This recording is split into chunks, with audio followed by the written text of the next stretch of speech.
Ce que personne ne prend vraiment le temps de vous expliquer, c'est que la vraie raison pour laquelle votre prostate grossit avec l'âge n'a presque rien à voir avec une fatalité génétique. Vous avez peut-être entendu que c'est inévitable, que c'est le lot de tout homme passé 60 ans, qu'il faut simplement s'y résigner et avaler des médicaments jusqu'à la fin de ses jours. C'est l'idée reçue la plus répandue chez les hommes de votre génération.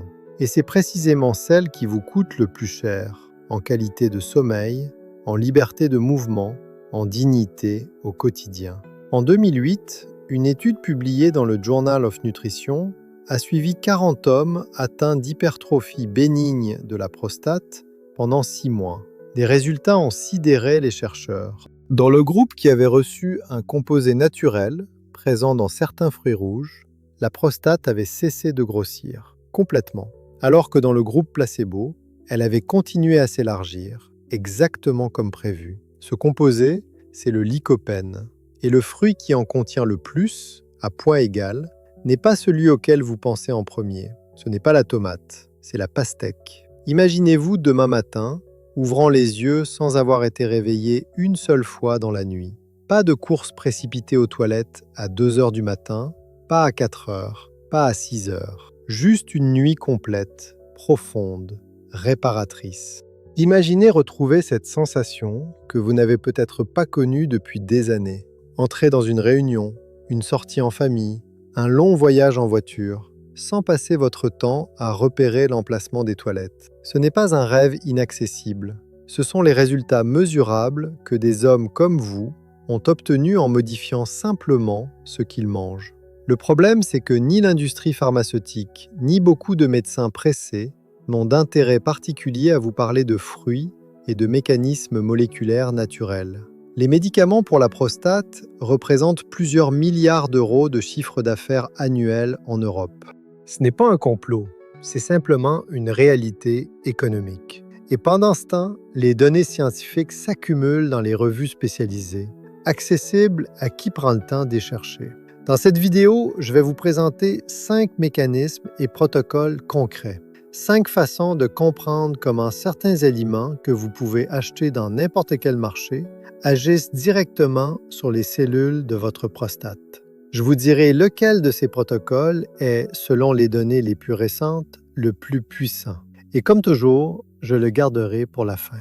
Je suis le docteur Étienne Moreau, urologue depuis 30 ans. J'ai accompagné des milliers de patients à travers les troubles de la prostate. Des hommes de 50 ans qui commençaient à sentir la gêne, jusqu'à des hommes de 80 ans cherchant encore à retrouver un peu de leur autonomie. Ce qui m'a convaincu d'intégrer la nutrition dans ma pratique, ce n'est pas la mode du naturel, c'est un patient. Il s'appelait Robert, 64 ans, ancien gendarme, un homme d'une solidité à toute épreuve. Il entrait dans mon cabinet avec ce regard épuisé que je connais bien maintenant, les yeux de quelqu'un qui n'a pas dormi correctement depuis 2 ans. Je lui ai parlé de ce que vous allez entendre aujourd'hui. Il a levé un sourcil, un peu sceptique. 3 mois plus tard, il est revenu avec sa femme.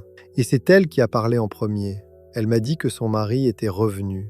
Pas seulement physiquement, son humeur avait changé, sa patience avait changé, sa façon d'être présent avait changé. C'est ce soir-là que j'ai compris que le problème de la prostate n'était pas seulement un problème urologique, c'était un problème de vie entière. Alors parlons d'abord de ce qui se passe réellement à l'intérieur de votre corps. Parce que pour comprendre comment la pastèque et ses alliés agissent, il faut comprendre l'ennemi. La prostate est une petite glande, de la taille d'une châtaigne chez un homme jeune, qui entoure l'urètre, le tube par lequel l'urine s'écoule depuis la vessie vers l'extérieur. Imaginez cette glande comme un anneau musculaire serré autour d'un tuyau. Quand cet anneau reste souple et de taille normale, l'eau coule librement. Quand il commence à grossir, et c'est ce qui se produit chez la quasi-totalité des hommes avec l'âge, il comprime ce tuyau de l'intérieur. Le jet devient faible. La vessie ne se vide plus complètement. Et le cerveau envoie en permanence le signal d'urgence. Il faut y retourner. Les chiffres sont vertigineux. Selon une analyse publiée dans Scientific Reports en 2025, qui a compilé les données mondiales de 1990 à 2021, Environ 45% des hommes de plus de 45 ans développent une hypertrophie bénigne de la prostate. Ce chiffre monte à 80% passé 70 ans. En 2021, on dénombrait plus de 112 millions de cas dans le monde. C'est l'une des conditions médicales les plus répandues chez l'homme âgé, et sa prévalence ne fait qu'augmenter. Les symptômes que vous connaissez peut-être, nicturie, c'est-à-dire les levées nocturnes répétées pour uriner, jet faible, impression de ne jamais vraiment vider sa vessie, urgence soudaine, ce ne sont pas des symptômes anodins. Une étude publiée dans BMC Urology en 2024 a démontré que la nicturie seule suffisait à dégrader significativement les scores de qualité de vie, avec des répercussions sur la fatigue, les fonctions cognitives et même la régulation émotionnelle. Quand un homme se lève 2, 3, parfois 4 fois par nuit, ce n'est pas seulement sa prostate qui souffre, c'est sa capacité à être lui-même, pleinement, pendant les heures qui suivent. Et maintenant, le mythe que je veux démolir une fois pour toutes. Non, tout cela n'est pas inévitable. Non, le grossissement de la prostate n'est pas une simple fatalité du vieillissement à laquelle on ne peut rien faire. Il y a un mécanisme biologique précis à l'œuvre, et ce mécanisme peut être influencé. Voici ce qui se passe. Avec l'âge, le corps masculin subit un changement hormonal progressif. Le taux de testostérone libre diminue, tandis que l'activité d'une enzyme particulière augmente. Cette enzyme s'appelle la 5-alpha-réductase. Son rôle, c'est de convertir la testostérone en une forme beaucoup plus puissante et agressive, la dihydrotestostérone ou DHT. La DHT, c'est le vrai carburant de la croissance prostatique. Imaginez la testostérone comme de l'essence normale dans un moteur bien réglé, et la DHT comme du carburant haut octane versé dans ce même moteur à une mauvaise époque. Il s'emballe, les cellules prostatiques reçoivent un signal de prolifération intense et la glande grossit. Les médicaments classiques contre l'hypertrophie agissent précisément sur ce mécanisme. Les inhibiteurs de la 5-alpha-réductase, comme la finastéride ou la dutastéride, bloquent cette enzyme chimiquement. Les alpha-bloquants, comme la tamsulosine, quant à eux, relaxent les muscles de la prostate pour faciliter l'écoulement de l'urine. Ces médicaments peuvent être efficaces, mais ils viennent avec un catalogue d'effets secondaires que beaucoup d'hommes découvrent dans leur chair. Dysfonction érectile, baisse de la libido, éjaculation rétrograde, vertige, chute de tension. Une étude de revue publiée dans Frontiers in Nutrition en 2022 rappelle explicitement que ces effets secondaires, notamment la dysfonction érectile et la diminution du désir sexuel, poussent beaucoup de patients à arrêter leur traitement prématurément. Et c'est là que la question nutritionnelle devient non pas alternative, mais complémentaire, voire préventive. Parce que la nature a produit des molécules capables d'agir sur ces mêmes cibles biologiques, avec une douceur et une complexité que la chimie de synthèse ne reproduit pas entièrement.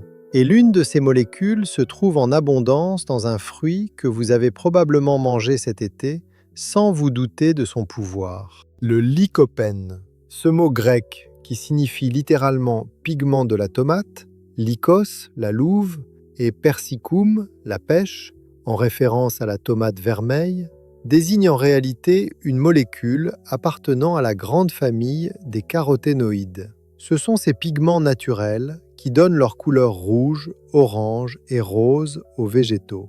Le lycopène est ce qui rend la tomate rouge. C'est ce qui donne à la pastèque sa chair écarlate.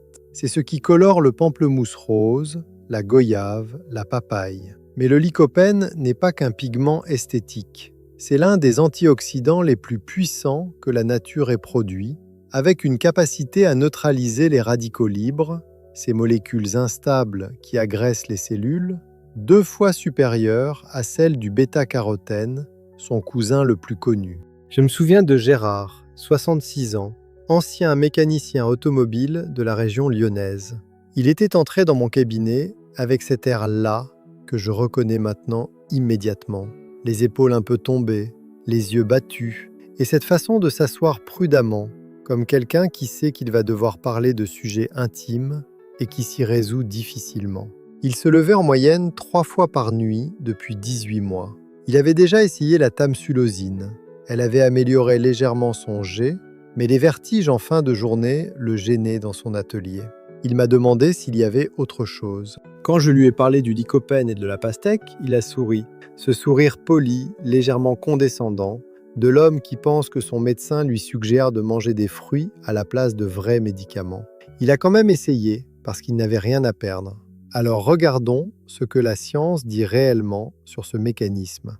L'étude de référence sur le lycopène et l'hypertrophie de la prostate a été publiée dans le Journal of Nutrition en 2008 par le Dr Schwartz et son équipe. 40 patients, tous diagnostiqués avec une hypertrophie bénigne histologiquement confirmée, sans cancer. 20 d'entre eux ont reçu 15 mg de lycopène par jour pendant 6 mois. Les 20 autres ont reçu un placebo.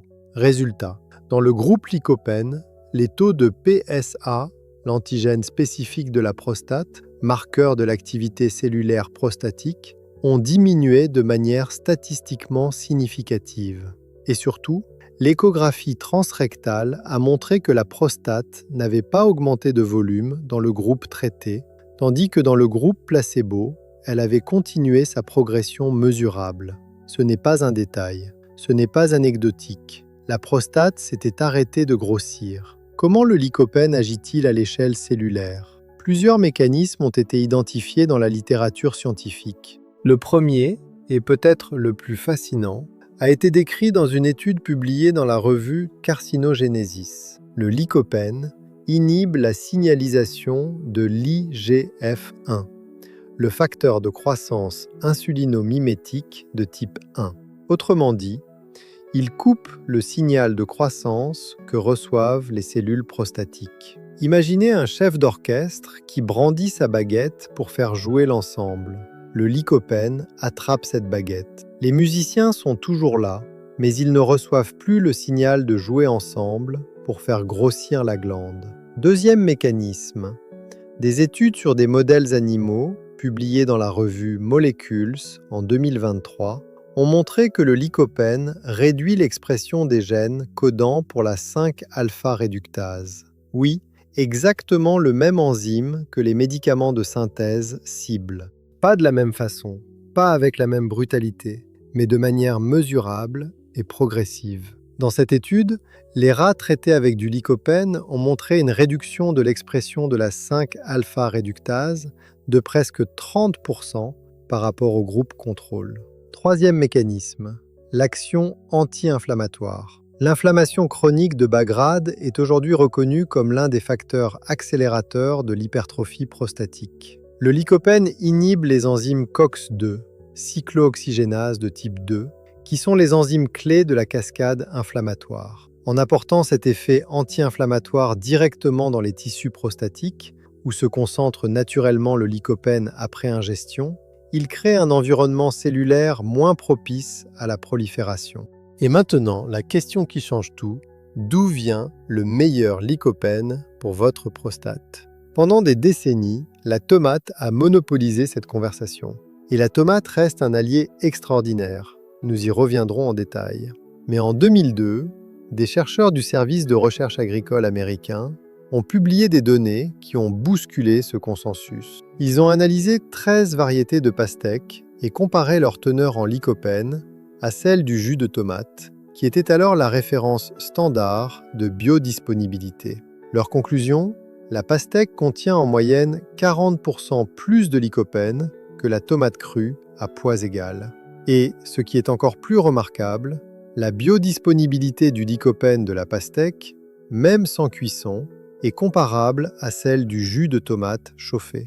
40% de plus, sans cuisson nécessaire. Ce résultat était inattendu parce que l'on savait déjà que la chaleur améliore la biodisponibilité du lycopène de la tomate en brisant les parois cellulaires et en libérant la molécule de sa matrice protéique. On supposait donc que la pastèque, consommée crue, serait moins efficace. Il n'en est rien. La structure cellulaire de la pastèque semble libérer naturellement son lycopène avec une facilité particulière. Je me souviens de Henri, 71 ans, ancien instituteur de primaire dans le Gard, un homme doux, méticuleux, qui prenait des notes pendant nos consultations. Quand je lui ai expliqué le mécanisme du lycopène, il a sorti un stylo et un carnet. Il voulait tout comprendre, tout noter. Ce qui le gênait le plus, c'était les nuits. 2 à 3 levées, parfois 4, avec une difficulté supplémentaire à se rendormir après chaque interruption.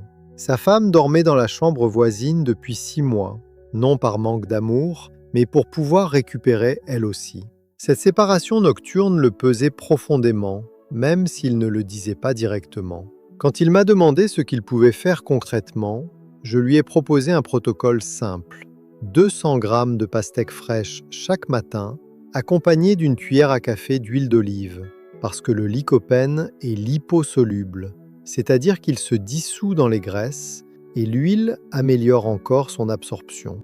Il m'a regardé par-dessus ses lunettes avec un mélange de surprise et de méfiance. Une pastèque, le matin, avec de l'huile d'olive. Il est revenu 2 mois plus tard. Il avait repris sa note, la même que d'habitude.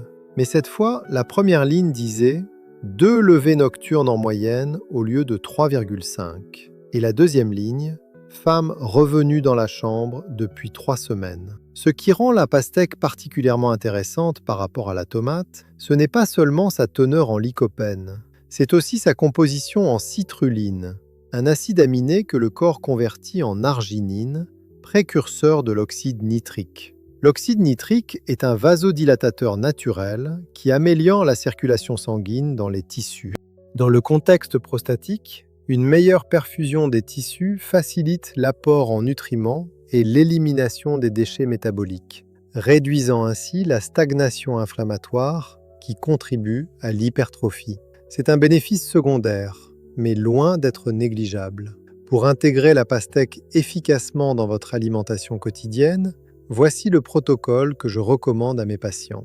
En été, quand la pastèque est de saison et à son pic nutritionnel, 200 à 300 grammes le matin, avec une petite quantité de lipides sains, huile d'olive, quelques amandes, un filet de noix.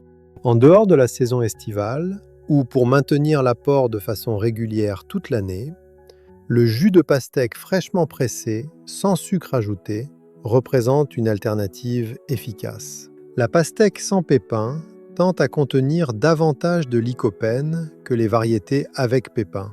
C'est une donnée établie par le USDA, Agricultural Research Service. Choisissez des pastèques bien mûres, à chair rouge vif. La couleur est votre meilleur indicateur de la concentration en lycopène. Une pastèque entreposée à température ambiante pendant quelques jours après cueillette peut gagner jusqu'à 40% de lycopène supplémentaire par rapport à une pastèque réfrigérée immédiatement. C'est ce que les chercheurs ont observé en comparant des stockages à 5, 13 et 21 degrés Celsius. Une précaution importante. Si vous prenez des anticoagulants ou des médicaments pour la tension, parlez à votre médecin avant d'augmenter significativement votre consommation de pastèque. La citruline peut amplifier l'effet de certains médicaments vasodilatateurs. Et comme pour tout, la modération s'impose. Une consommation excessive de pastèque peut occasionner des gênes digestives liées à sa haute teneur en fructose. Avant de continuer, si vous n'êtes pas encore abonné à cette chaîne, faites-le maintenant et activez la cloche pour ne manquer aucun de mes conseils. Et dites-moi dans les commentaires, tapez 1 si vous souffrez vous-même de ces problèmes nocturnes. Tapez 0 si vous regardez cette vidéo pour un proche, un mari, un père, un frère. Vos témoignages m'aident à calibrer les prochaines vidéos. Maintenant, parlons du deuxième acteur de cette histoire, celui que vous connaissez déjà, mais que vous utilisez sans doute mal. La tomate. Voilà un fruit, oui, botaniquement c'est un fruit, que les Français consomment en grande quantité, souvent sans savoir qu'ils font quelque chose d'extraordinairement bénéfique pour leur prostate à chaque repas méditerranéen. La tomate contient du lycopène, comme nous l'avons vu, mais sa particularité, c'est que ce lycopène devient exponentiellement plus biodisponible quand la tomate est transformée, cuite, concentrée, émulsionnée avec un corps gras. Ce phénomène s'explique par la structure cellulaire de la tomate crue. Le lycopène y est enchâssé dans des matrices protéiques fibreuses. Imaginez des petites capsules protectrices autour du pigment. La chaleur brise ces capsules. Elle libère le lycopène de sa prison végétale et le rend immédiatement disponible pour l'absorption intestinale. 100 g de tomates crues contiennent environ 3 mg de lycopène. La même quantité de concentré de tomates cuites en contient 42 mg. 14 fois plus. 14 fois. Ce n'est pas un détail de nutrition, c'est une révolution dans votre assiette. Une méta-analyse publiée dans le Journal of the National Cancer Institute, citée dans de nombreuses revues francophones de nutrition, a analysé les données de plus de 40 000 professionnels de santé masculins suivis pendant plusieurs années. Les hommes qui consommaient plus de 10 portions de produits à base de tomates par semaine avaient 33% de risque en moins de développer un cancer de la prostate par rapport à ceux qui en consommaient moins de 2 fois par semaine. 33% pour des tomates cuites. Je me souviens d'André, 64 ans, ancien chef cuisinier dans une brasserie de Bordeaux. Un homme qui connaissait ses ingrédients mieux que personne. Quand je lui ai expliqué le mécanisme de la tomate cuite, il a failli me sortir de son cabinet, enfin, de ma consultation. Il m'a dit: « Vous êtes en train de me dire que la sauce tomate que je faisais mijoter 2 heures avec de l'huile d'olive pour mes clients était un médicament pour la prostate sans que je le sache ?» Oui, André, c'est exactement ce que je suis en train de vous dire. Il avait arrêté de cuisiner à la retraite, justement parce qu'il voulait se reposer. Sa consommation de tomates avait chuté, ses symptômes avaient progressé. La corrélation était évidente, mais ce qui rend l'histoire de la tomate encore plus fascinante, c'est la découverte d'une molécule que l'on avait longtemps ignorée dans sa composition. Pendant des décennies, les chercheurs en nutrition pensaient que le lycopène était la seule molécule active de la tomate sur la prostate. Puis une équipe de l'université de Téhéran a mis le doigt sur quelque chose que personne n'avait regardé attentivement. Dans la tomate cuite à haute température, il se forme une nouvelle molécule par réaction chimique entre un sucre et un acide aminé. Cette réaction s'appelle la réaction de Maillard. C'est elle qui donne la couleur dorée au pain grillé, la croûte brune aux viandes rôties. Dans le cas de la tomate, elle produit le D-fructose L-histidine, que les chercheurs ont baptisé fruis. Ce composé, le fruis, est indigeste. Le corps ne le métabolise pas entièrement. Mais une partie est absorbée dans le sang. Et c'est là que les choses deviennent vraiment intéressantes.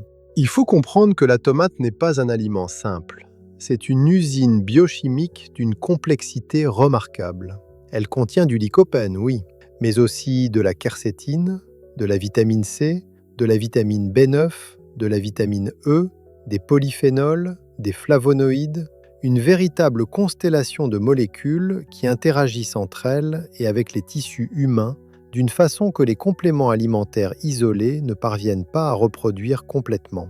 Une revue publiée sur le site Médecin Direct le souligne explicitement.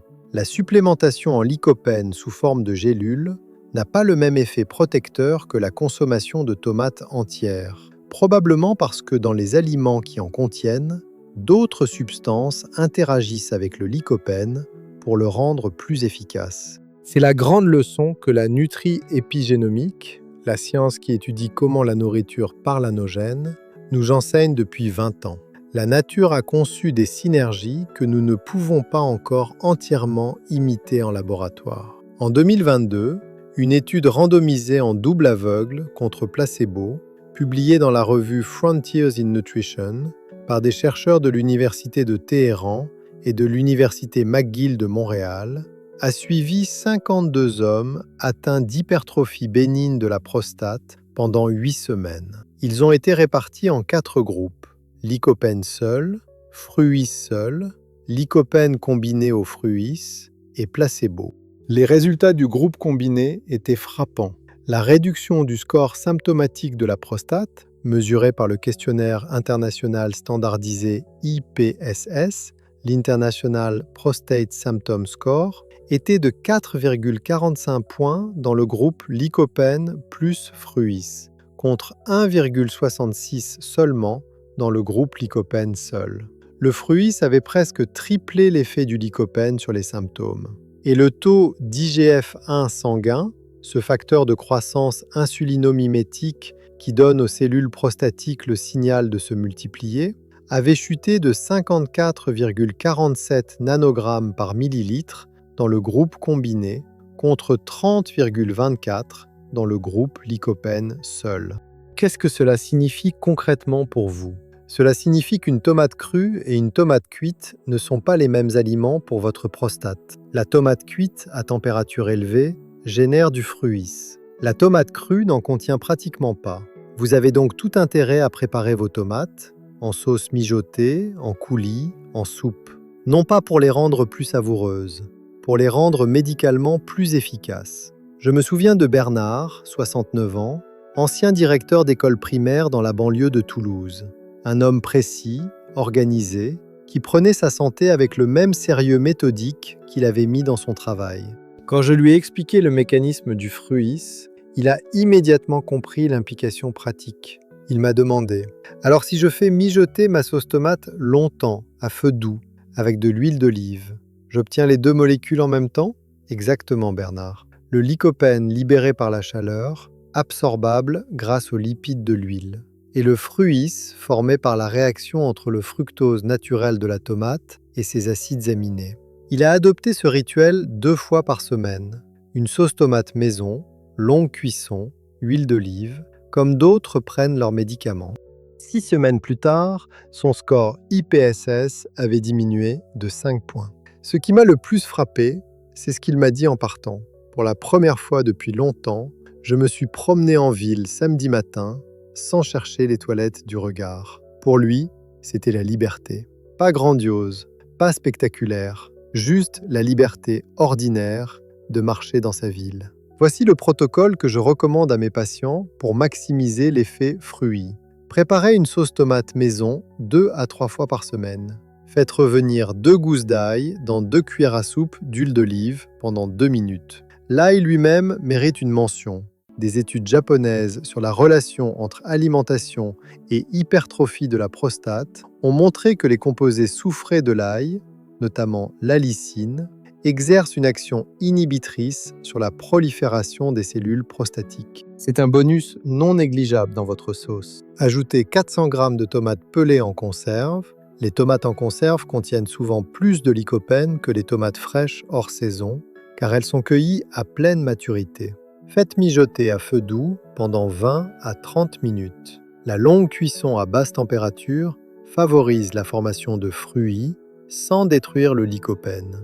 Une pincée d'origan ou de basilic. Ces herbes contiennent des polyphénols synergiques. Évitez les sauces industrielles toutes prêtes, souvent chargées en sel, sucre ajouté et conservateurs qui perturbent l'absorption des molécules actives. Si vous souhaitez aller encore plus loin, ajoutez une cuillère à café de concentré de tomate à votre sauce pendant la cuisson. Le concentré est la forme la plus dense en lycopène et en fruits que vous puissiez trouver facilement en grande surface. Une précaution importante pour les personnes souffrant de reflux gastro-œsophagien ou d'intestin irritable. Les tomates en grande quantité peuvent aggraver ces conditions. Commencez par de petites quantités et augmentez progressivement. Si vous êtes sous anticoagulants de type warfarine, sachez que certains composés de la tomate peuvent interagir légèrement avec le métabolisme de ce médicament. Consultez votre médecin.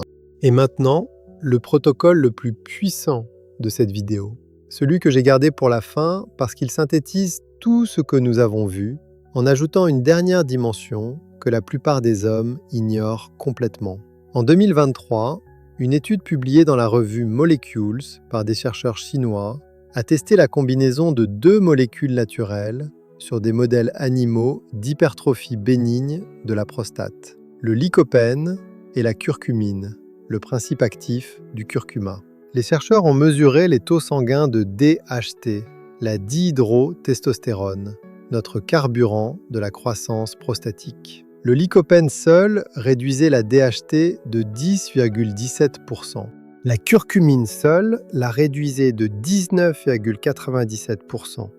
Mais la combinaison des deux réduisait la DHT de 29,06%. Plus que les deux additionnés séparément. Parce que les mécanismes étaient synergiques. Ils agissaient sur des cibles différentes, mais complémentaires dans la cascade hormonale. Cette même combinaison a également réduit l'expression de la 5-alpha-réductase de 38,3% dans le groupe traité avec les deux molécules, contre 29,87% avec le lycopène seul et 27,48% avec la curcumine seule. Encore une fois, la combinaison surpassait chaque composant individuel. Les chercheurs ont aussi mesuré les taux de marqueurs inflammatoires, l'interleukine 1 bêta, l'interleukine 6 et le facteur de nécrose tumorale alpha, 3 cytokines pro-inflammatoires impliquées dans l'hypertrophie prostatique. Tous trois étaient significativement réduits dans le groupe combiné. Et l'analyse pharmacologique par réseau a identifié les principales cibles thérapeutiques de cette combinaison. Les protéines AKT1, TNF, EGFR, STAT3 et PTGS2, qui sont au cœur des voies de signalisation cellulaire impliquées dans la prolifération prostatique. Ce sont les mêmes voies que certains traitements oncologiques cherchent à bloquer avec des médicaments coûteux et aux effets secondaires importants.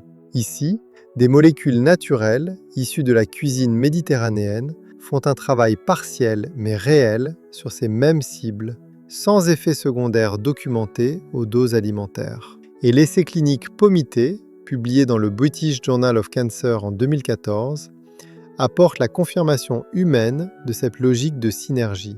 Dans cet essai randomisé contre placebo, mené sur 199 hommes atteints de cancer de la prostate localisé, un supplément combinant grenade, thé vert, brocoli et curcuma a été testé. Le taux de PSA a augmenté de seulement 14,7% dans le groupe supplémenté, contre 78,5% dans le groupe placebo. Une différence de 63,8% entre les deux groupes, avec une valeur P de 0,0008, une signification statistique exceptionnelle. 63,8% de différence entre ceux qui avaient intégré ces aliments et ceux qui n'en avaient pas pris. Je me souviens de Michel, 73 ans, ancien ingénieur en génie civil, un homme qui avait construit des ponts et des autoroutes pendant toute sa carrière. Un homme qui savait ce que signifiait planifier, calculer, anticiper. Mais face au problème de sa prostate, il se sentait désarmé, comme si tout ce savoir-faire n'avait aucune prise sur ce qui se passait à l'intérieur de son propre corps. Quand il était venu me voir la première fois, son score IPSS était à 22 sur 35, ce qui le plaçait dans la catégorie des symptômes sévères. Il se levait entre 3 et 5 fois par nuit.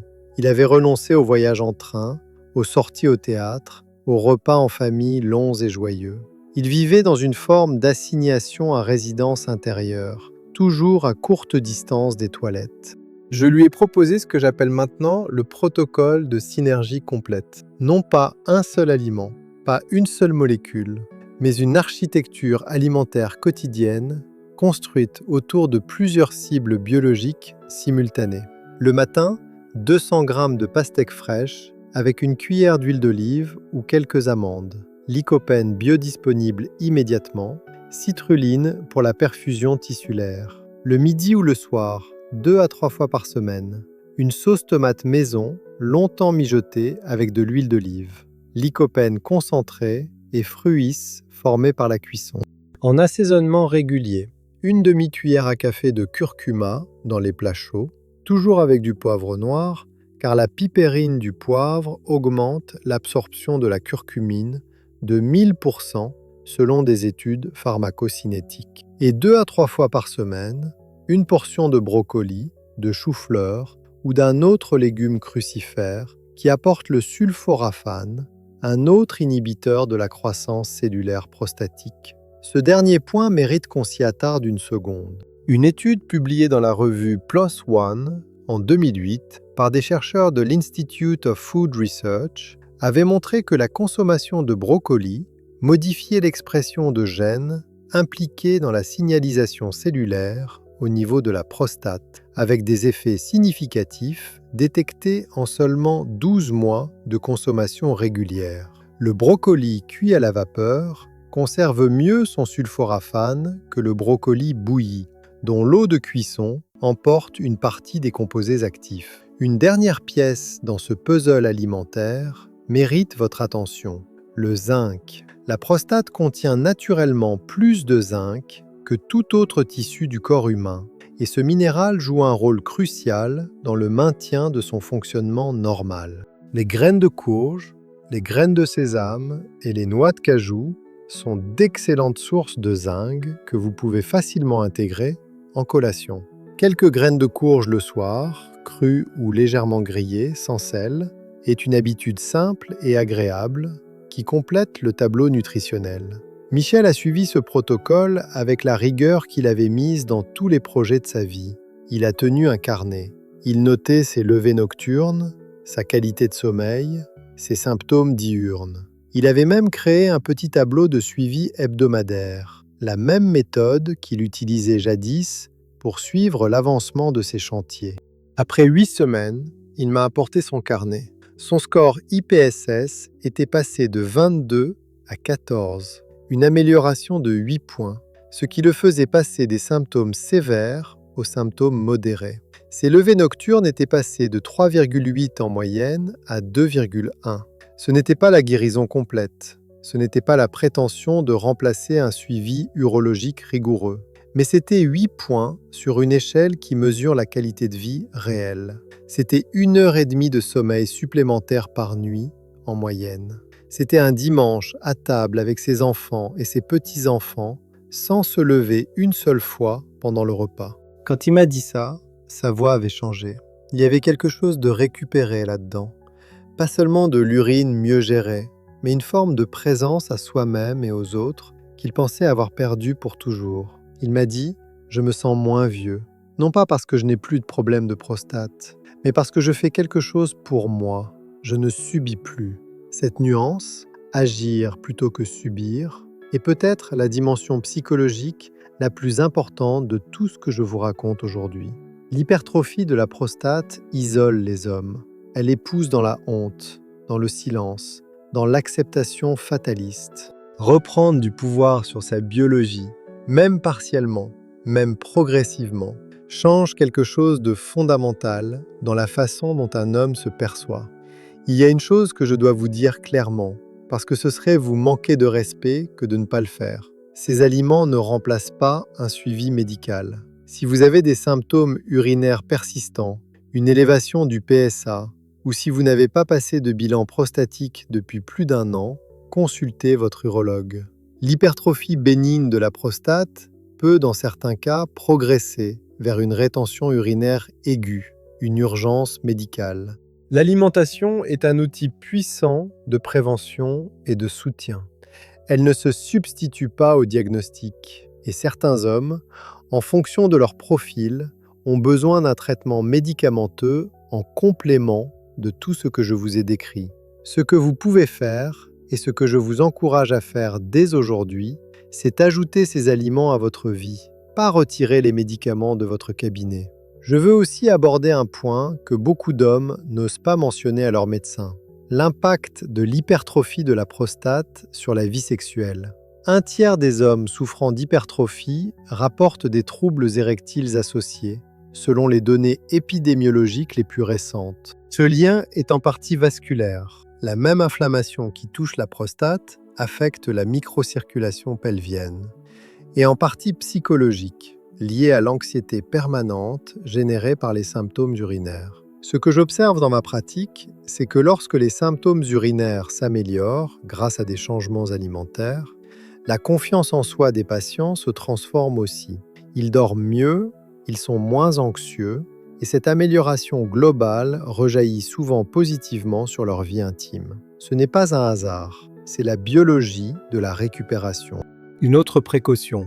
Le lycopène est liposoluble, ce qui signifie qu'en quantité très excessive, il peut s'accumuler dans les tissus et provoquer une lycopénodermie, une coloration légèrement orangée de la peau, inoffensive mais visible. Cela n'arrive qu'avec des consommations vraiment extrêmes, mais c'est utile à savoir. La modération, même avec les meilleures molécules, reste la sagesse fondamentale. Maintenant, prenons un moment pour voir tout ce que nous avons appris ensemble et comment ces pièces s'assemblent en un tableau cohérent.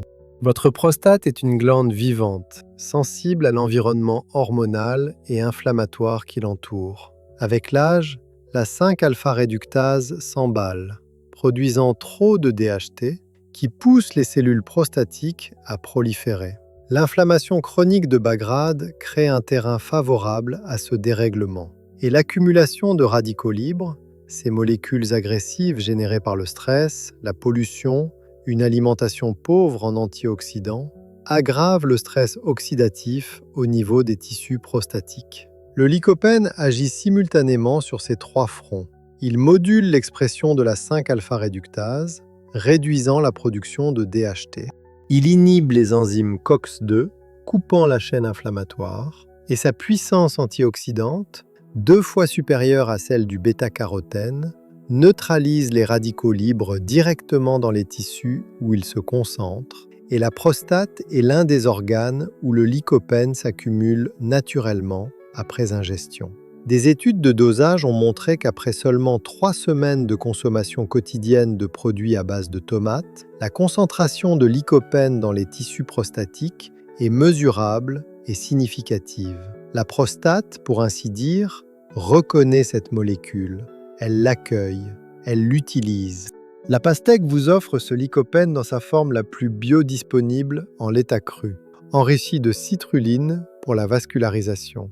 La tomate cuite vous offre ce même lycopène dans une concentration 14 fois supérieure à la tomate crue, accompagnée du fruise qui amplifie l'inhibition de l'IGF-1. Et la curcumine du curcuma ajoute une couche supplémentaire en attaquant la cascade hormonale par un mécanisme complémentaire, créant avec le lycopène une synergie documentée et mesurable. Ce n'est pas de la médecine douce au sens vague du terme. Ce sont des mécanismes biochimiques précis, documentés dans des revues à comité de lecture, répliqués dans des études sur des humains. Ce que vous mettez dans votre assiette chaque matin parle directement à vos cellules prostatiques. Chaque repas est une information biologique et vous avez dès aujourd'hui les données pour que cette information soit la bonne. Il est utile ici de faire le point sur ce que nous savons et ce que nous ne savons pas encore avec certitude. Le lycopène est une molécule prometteuse, appuyée par des dizaines d'études en laboratoire et plusieurs essais cliniques humains.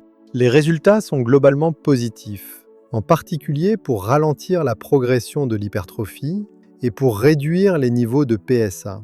Mais la science reste prudente. Les revues systématiques, comme celle publiée dans la revue Maturitas, reconnaissent que la qualité et l'homogénéité des études actuelles ne permettent pas encore d'émettre des recommandations officielles absolues. Ce que cela signifie pour vous, ce n'est pas qu'il ne faut rien faire, c'est que vous devez agir avec intelligence.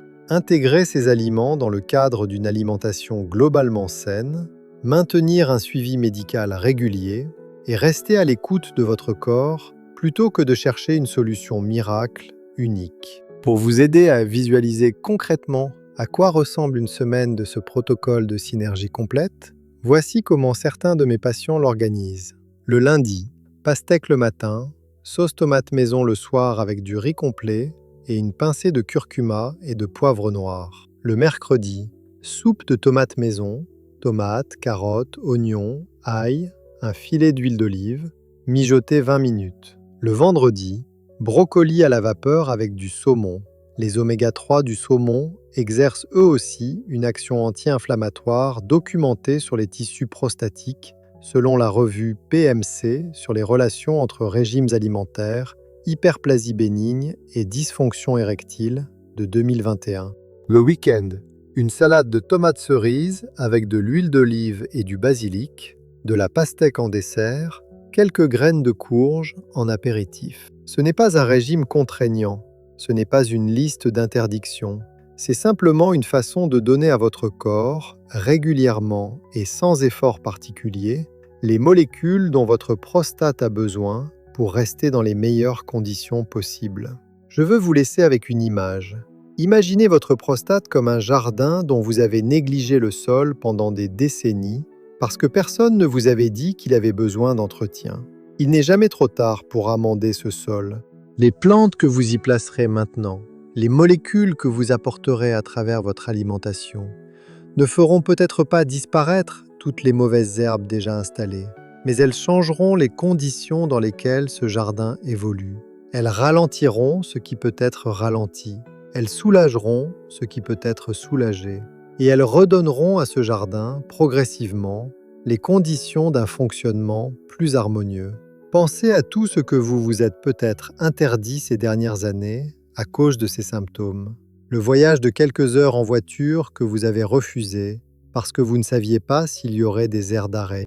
Le repas de famille que vous avez quitté plus tôt que vous ne l'auriez voulu. La nuit entière à côté de votre femme ou compagne, sans vous lever une seule fois. Ces petites libertés que l'on ne remarque que lorsqu'on les a perdues. Ce que je vous présente aujourd'hui, ce ne sont pas des promesses absolues. Ce sont des outils réels, documentés, accessibles à chacun d'entre vous, dans n'importe quel marché ou supermarché, pour travailler à les récupérer. Des hommes comme Robert, Gérard, Henri, André, Bernard et Michel l'ont expérimenté dans leur vie quotidienne. Pas dans un laboratoire, dans leur lit, dans leur salle de bain, autour de leur table familiale. La science leur avait donné un chemin. Ils ont eu le courage de le prendre. Ce chemin commence dans votre cuisine. Il commence avec une tranche de pastèque le matin, avec une sauce tomate mijotée le soir, avec une pincée de curcuma dans votre riz ou votre soupe. Ce sont des gestes ordinaires. Mais derrière eux, il y a une biochimie extraordinaire qui travaille silencieusement en votre faveur, nuit après nuit. Et il y a quelque chose d'émouvant, je trouve, dans cette idée que les aliments qui se trouvent sur nos marchés depuis des siècles, la pastèque que les Romains cultivaient déjà il y a 2000 ans, la tomate que les conquistadors ont rapportée d'Amérique au XVIe siècle, le curcuma utilisé dans la médecine ayurvédique depuis 5000 ans, portent en eux des réponses que la science commence seulement à déchiffrer précisément. Ces civilisations ne connaissaient pas le lycopène, ni le fruit, ni la 5-alpha-réductase. Mais elles savaient, empiriquement, que certains aliments faisaient du bien à certains organes. La science moderne ne contredit pas cette sagesse ancestrale, elle l'explique. Si cette vidéo vous a apporté quelque chose de concret, une information que vous n'aviez pas, un mécanisme que vous comprenez maintenant, un protocole que vous pouvez essayer dès demain, prenez un instant pour appuyer sur le pouce bleu. C'est le seul moyen que j'ai de savoir que ce travail vous aide vraiment. Et partagez cette vidéo avec un homme de votre entourage qui pourrait en bénéficier. Un ami, un frère, un conjoint, un père. Ces informations méritent de circuler au-delà des revues scientifiques et des cabinets médicaux. Elles méritent d'arriver dans les maisons, dans les cuisines, dans les conversations de famille. Et dites-moi dans les commentaires, quel aliment avez-vous décidé d'intégrer en premier? La pastèque le matin? La sauce tomate maison? Le curcuma au quotidien? Votre témoignage peut inspirer un autre homme à franchir le pas. Et si vous avez déjà essayé l'un de ces protocoles et que vous avez observé un changement, même petit, même partiel, partagez-le. Ces histoires vraies valent plus que tous les arguments scientifiques que je pourrais vous présenter. Prenez soin de vous et prenez soin de votre prostate, parce qu'elle prend soin de vous depuis le premier jour.